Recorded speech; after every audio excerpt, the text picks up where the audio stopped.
seen oil prices go up, we've seen oil prices go down. Is this just a natural part of the cycle, or are we seeing something a little bit different here? Well, right now, the Kingdom of Saudi Arabia is expanding their oil production apparatus. They are churning oil out onto the market, and they're losing money in the process. This is not the normal cycle of the market. This is direct manipulation.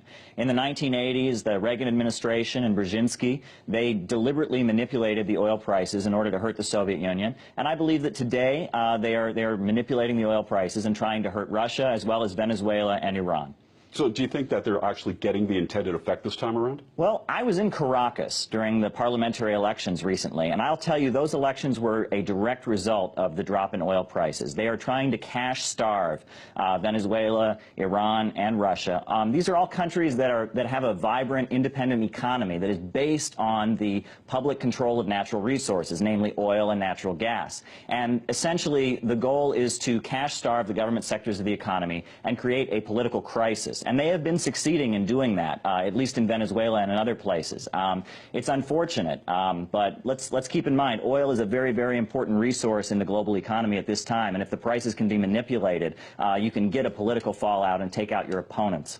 So, okay, you mentioned Saudi Arabia right off the top. And when people think oil, well, you think Saudi Arabia. Now, Saudi Arabia depends on oil. I mean, it's a country that, I mean, its bread and butter is oil. How are they being affected by this? And are they the ones manipulating it? Is this kind of a suicide for them, really? Well, the oil of the Kingdom of Saudi Arabia is de facto the property of ExxonMobil. Now, that's the biggest Wall Street oil corporation. That's the Rockefellers, that's Chase Bank, and they work hand in hand with the CIA. The Rockefeller Foundations fund some of the biggest foreign policy think tanks in the United States, and they have a history of carrying out strategic geopolitical goals and kind of coordinating with the government. And we're seeing that, and it's having an impact on the U.S. economy if you look at what's happening on the stock market lately. But overall, the goal is to create a crisis in Russia and in Venezuela and in Iran, and it's a Walmart scheme. We all know what Walmart does. Walmart comes into a town, they lower their prices, they put all the local businesses out of business, they get rid of their competition,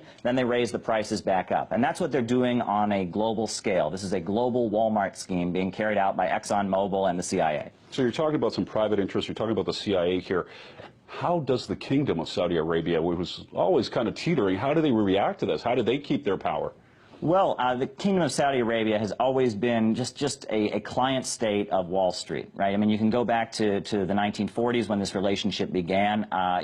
The Kingdom of Saudi Arabia has the fourth largest military budget of any country in the world, and it purchases its weapons almost exclusively from U.S. military contractors. Meanwhile, they sell their oil exclusively to ExxonMobil, which is, the top Wall Street oil corporation. So you can see the relationship there and how this all plays out. It's incredible, mind-blowing in so many ways. But okay, let's look at the longer term. Like I said, we've seen oil prices go up, we've seen oil prices go down.